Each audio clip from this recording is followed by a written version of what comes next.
मेरे प्यारे फौजी भाइयों, मैं Rajiv Bahal voice of ex serviceman society से। आज 25 फरवरी 2023 है। जो आज की वीडियो है वो हमारी रहेगी OROP 2 की जो अनोमलीज हैं, दो मेजर अनोमलीज। एक है प्री मेच्योर रिटायरमेंट जिसे लोग बोलते हैं, या हम बोलें कि ओन रिक्वेस्ट पे, अपनी खुद की रिक्वेस्ट पे जो डिस्चार्ज आए हैं उन लोगों के ऊपर। और दूसरा ग्रुप एक्स की कुछ अनोमलीज हैं प्यूक्लियर, तो उनके ऊपर। मैं voice of ex serviceman society से हूँ, उसका लीगल सेल देखता हूँ, वाइस प्रेसिडेंट हूँ। मैं एयरफोर्स से रिटायर्ड हूँ, सार्जेंट से। और वाई मेरा ग्रुप था। अगर जो एयरफोर्स वाले हैं वो लोग जानते होंगे, एक अकाउंट्स ट्रेड होता था, तो मैं अकाउंट्स ट्रेड से हूँ, क्लर्क ये था। Let us start. सो जो प्री मेच्योर रिटायरमेंट हम कहें या डिस्चार्ज ऑन ओन रिक्वेस्ट, इसके ऊपर 2015 में जो लेटर आया था 7 नवंबर 2015 को, ये अगर आप देखेंगे ये लेटर है जो OROP का इनिशियल लेटर था। उसके अंदर एक बात बोली गई थी कि that it will be effective prospectively and henceforth, means henceforth मतलब आज के बाद। और उसके अंदर जो रूल थे वो रूल लगाए थे, rule 13(3) with in bracket 1(1)(b) and ये एंड देन 16(b). ये 16(b) जो है, ये this is applicable only on commission officers. ये पहले दो जो रूल हैं ये किसी पे भी लागू नहीं होते, ये गलत थे। तो मेरी बात हुई थी 7 नवंबर 2015 को, जब ये लेटर आया था। तो उन दिनों हमारे एक जड़यू हैं, जड़यू वरदराजन, सो हमारी सोसाइटी के ही हैं वो।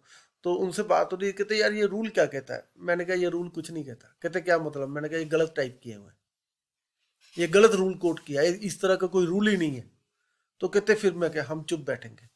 कहते क्यों। मैंने कहा हम चुप बैठेंगे जब 2019 आएगी, 2019 में ये इस रूल को कहेंगे तो हम कहेंगे कि इस रूल के अंदर कोई डिस्चार्ज आया ही नहीं। तो लेकिन 2017 के अंदर आकर के सरकार भी चालू है, कौन सी कम चालू है, सरकार ने 2017 के अंदर क्या किया, इस रूल को अमेंड कर दिया।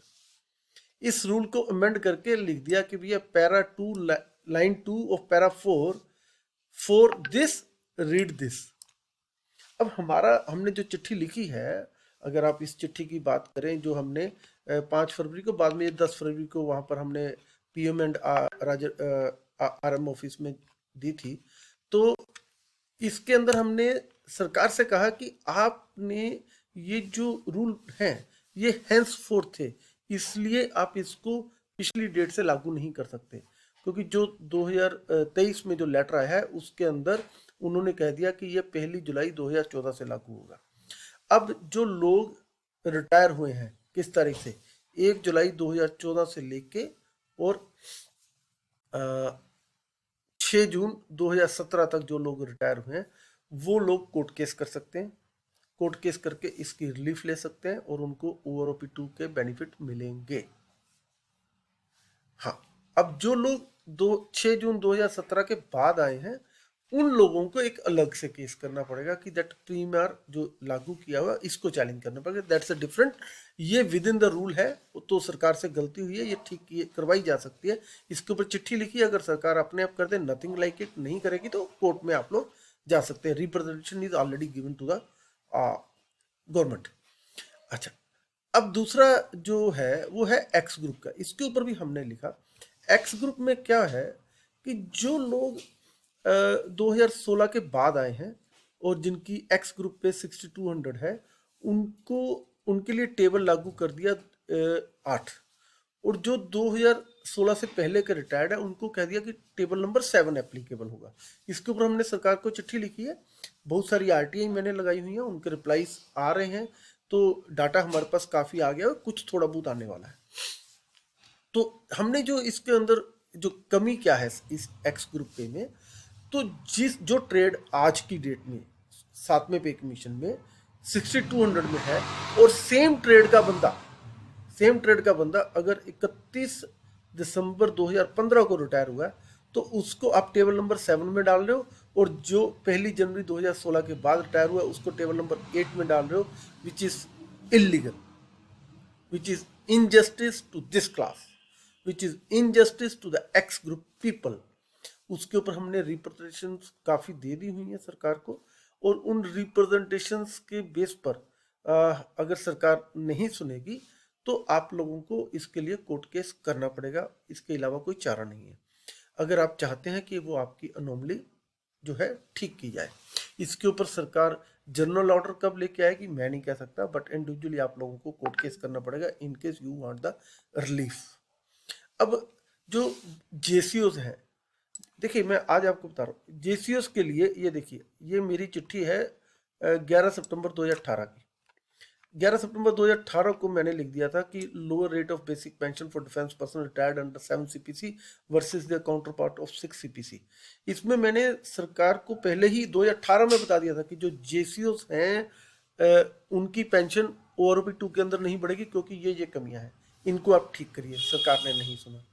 मैंने तब बहुत सारे लोगों को बोला था कि आप लोग कोर्ट केस कर लें, उन्होंने नहीं मानी। जब नहीं मानी तो अभी आप 2019 की जो ओआरओपी आई है उसमें आप देख लें कि उनकी पेंशन नहीं बढ़ी। सेम वे एक्स ग्रुप वालों को मैं आज बता रहा हूँ कि आपको अपने केस करने पड़ेंगे। You need to fight for yourself. We are with you, हम आप लोगों के साथ हैं, हम आपकी गाइड करेंगे लीगली, पूरा आप लोगों को गाइड करेंगे कि आप अपने राइट्स को कैसे ले सकते हैं। लेकिन उसके लिए खड़ा आपको होना पड़ेगा, क्योंकि मैं तो वाई ग्रुप का हूँ, मैं जा भी नहीं सकता कोर्ट, ये आपको करना पड़ेगा, आपको आगे खड़ा होना पड़ेगा। आपके बिहाफ पर हम कोर्ट केस कर सकते हैं, तो फिर आप अपनी पेंशन बढ़ा सकते हैं। अब एक चीज और बताता हूँ, ओआरओपी 2 में अगर हम बात करें, ये ना मैंने ओआरओपी 2 की आरटीआई में सारी की सारी इंफॉर्मेशन निकलवाई थी, ये आप देख सकते हैं। This is RTI matter.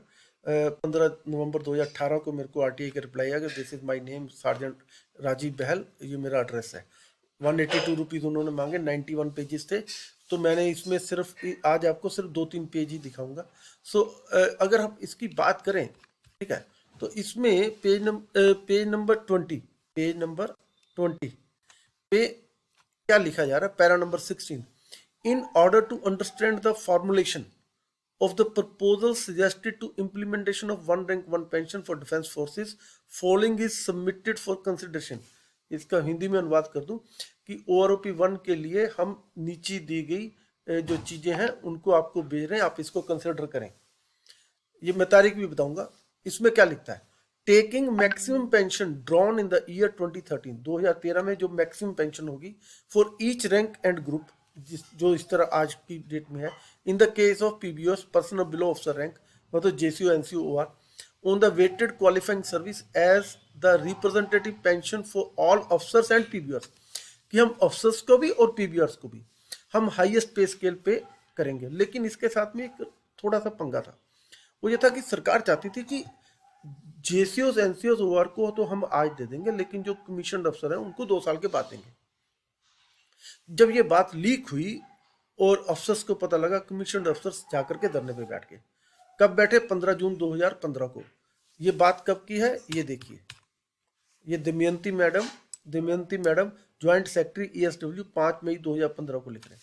तो 15 जून 2015 को धरना शुरू हुआ, और धरना शुरू होने के बाद क्या हुआ, उन्होंने अपने साथ जेसीओ एनसीओ और मिला ले। तब हमारा धरना अलग था, voice of ex serviceman society तब भी धरने पे बैठी, वो लग बैठी थी, कह रही थी जेसीओ को आप उनके साथ मत जाएं, अगर आप उनके साथ जाएंगे, जनरल सतवीर के साथ जाएंगे तो हमारा नुकसान होगा। लोगों ने नहीं सुना, गए उनके साथ। तो जब गए वहां पर भीड़ ज्यादा थी, सरकार ने उनकी बात सुनी, और उनकी बात सुन करके क्या हुआ अभी देखिए, ठीक है। ये देखिए, ये फिर आ रहा है लेटर, इसके अंदर पैरा 4.2 पढ़िए, ये नोटशीट्स की दिखा रहा हूं। In the pursuance of government's decision to implement the principle of ORP for defense forces, a series of meetings were held in the ministry for the purpose. Government extensively consulted the experts and the ex-servicemen। अब ex serviceman के behalf पे कौन meeting करने गया था department of ex serviceman welfare government के पास, general Satvir and his party. उन्होंने करी मीटिंग्स करी। अब मीटिंग करने के बाद क्या हुआ, नीचे पढ़िए इसी में, pension will be refixed for all the pensioners retiring in the same rank and with the same length of service as the average of minimum and maximum pension drawn by the retirees in the year 2013। जो maximum पे था वो average पे आ गया। क्यों, इन्होंने क्योंकि कहा कि हमें आज ही दो। अब जब आज ही दो, सरकार के पास पैसे कम थे, सर जब सरकार के पास पैसे कम थे, ये अड़ गए, अपने साथ जेसी ओनसी को खड़ा कर लिया, क्या देखो सारे हमारे साथ हैं, आज ही दो, आज ही दो। तो सरकार ने कहा कि मेरे पास तो इतने पैसे हैं, मैं इतने ही दे सकता हूँ, ये लो आधे आधे ले लो। तो दिस गोज लाइक दिस। और ये 5 सितंबर 2015 को है। सो मैं ये कह रहा हूँ कि आज जो धरने हो रहे हैं, इसके अंदर आपको वॉइस ऑफ एक्सर्विसमैन सोसाइटी का साथ देना पड़ेगा। 12 मार्च 2023 को रैली में आप लोगों को आना पड़ेगा, नहीं तो यही कुछ होगा आपके साथ आगे जा करके। Thank you so much. जय हिंद, जय भारत।